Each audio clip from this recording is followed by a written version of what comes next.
हिंदू धर्म की मान्यताओं के अनुसार पति को भगवान का दर्जा दिया जाता है, जिसकी हर आज्ञा या हर इच्छा को पूरा करना पत्नी का फर्ज होता है।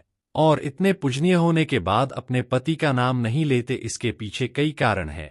एक तो जैसा कि हम जानते हैं कि प्रार्थना से सामान्य मानव भी देवतुल्य हो जाता है। तो ऐसा होता है कि स्त्री जो खुद एक शक्ति का प्रतीक होती है, जब अपने कर्म, वचन और धर्म से अपने पति को पूजती है तो वो आम आदमी में कुछ दिव्य शक्ति आ जाती है। लेकिन आजकल की 21वीं सदी में लड़कियां अपने पति को उनके नाम से ही बुलाती हैं, क्योंकि वे सब इन बातों पर विश्वास नहीं करती। और अब तो लव मैरिज का प्रचलन है, जिसमें लड़के लड़कियां इन सब पुराने रीति रिवाज को नहीं मानती। आजकल की लड़कियां अपने आप को पुरुषों से बहुत आगे समझती है, और इसमें कोई संदेह नहीं है कि आज की लड़कियां वाकई में हर तरह से लड़कों के बराबर हैं और पुरुषों की तुलना में ज्यादा अधिक काम भी करती है। लेकिन जमाना कितना भी आगे निकल जाए, कुछ पुराने रीति रिवाज हमेशा रहते हैं और उन्हें पालन भी किया जाता है। अब भी महिलाएं इन सभी परंपराओं का पालन करती है।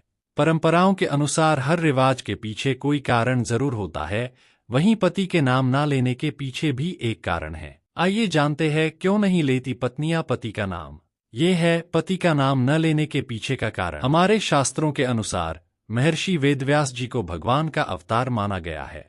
उनकी मुख से निकली हुई वाणी को गणेश जी ने स्कंद पुराण में भी लिखा है। स्कंद पुराण में लिखा है कि जिस घर में पतिव्रता स्त्री आती है, उस घर में रहने वाले लोगों का जीवन खुशियों से भर जाता है। अब आपको बताते हैं कि महिलाएं क्यों अपने पतियों को नाम से नहीं बुलाती।